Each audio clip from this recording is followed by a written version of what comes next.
To be or not to be? That is the question. That's really a question of should I live or should I die?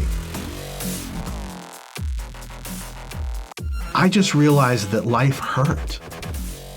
And the more that life hurt, the more I thought, there is something that can stop this pain, and that is death. My dad is a professor of physics at Stanford University, so education was so important to our family.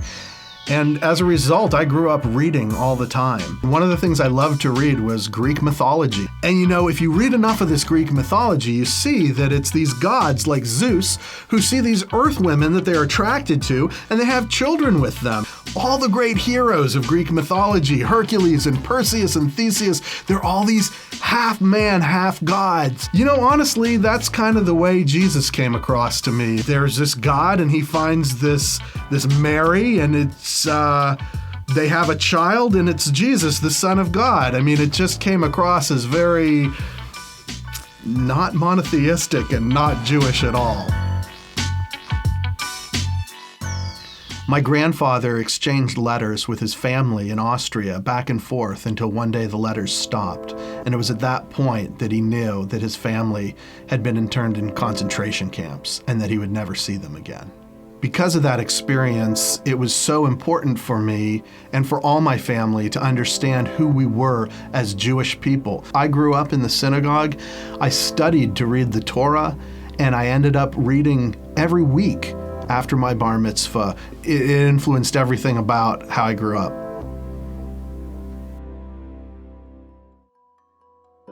My Bubby, my grandmother, she was an amazing, loving woman, and you just knew her love when you were around her, and everybody loved her too. And one day when I was 10, she was hit by a car and killed. And it was as if life stopped. We didn't know what made sense anymore. We didn't know what was supposed to happen in the world because she was dead, and we buried her. And she went ashes to ashes, dust to dust, and I thought, the worms get her now? Is there anything else? What else is there? It was so overwhelming, and it just took me to a very dark place, and I felt so empty. I began to get really depressed, and I began to spiral down further and further. Over time, during that struggle, it just got harder and harder for me to go on living. And one night I went for a walk, and I decided, when I get home, I'm gonna end my life. I don't wanna fight this pain anymore. I was on my way home, almost to my house, when I saw a friend of mine had parked her car across the street. And as I got to my driveway, I realized it was my friend Kim. Out of the blue, she was at my house waiting for me. I had no idea why. And as she greeted me, I said, it's really not hello, it's goodbye. And she asked me what I meant, and I said, because Kim, I'm tired of this pain. I'm gonna end my life. Well, Kim asked me if she could share with me about what she believed about Jesus. And I thought, oh, here it comes. But you know, honestly, it seemed really rude to tell her that I'd rather kill myself than hear what she believed. And I wasn't that kind of person, so I said, okay, Kim, tell me. Well, as Kim began to share with me, I was riveted. She was talking about the God of Abraham and Isaac and Jacob, and I was astounded and amazed. And the more she spoke, it was like fireworks were going off in my mind, answering all these questions I didn't even know I had. We talked for hours and hours about redemption and purpose and meaning and God. I don't even remember everything we talked about, but it was mind-blowing. It got so late and I was so tired that even though I was amazed by everything we were talking about, I just needed a break. So I said, Kim, look, I can't think anymore, but I promise you, I won't kill myself before we talk again. I need to go to bed.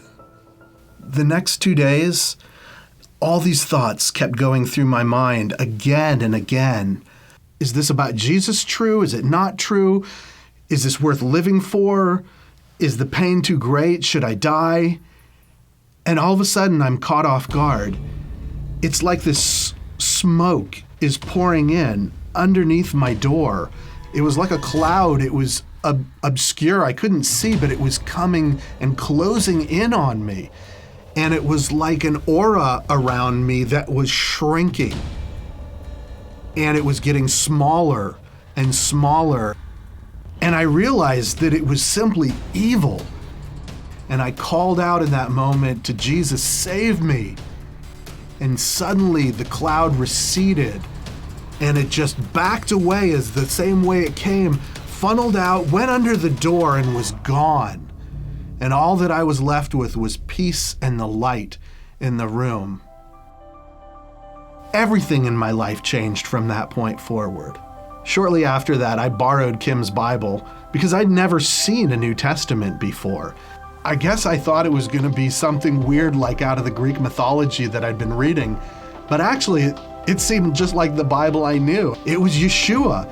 He was talking to all the people right there in Israel, his Jewish brothers and sisters, and he was teaching them from the Torah. And I didn't want to kill myself anymore because I had an answer to the pain. And I was able to keep moving forward as I sorted my life out and found meaning and purpose with Jesus.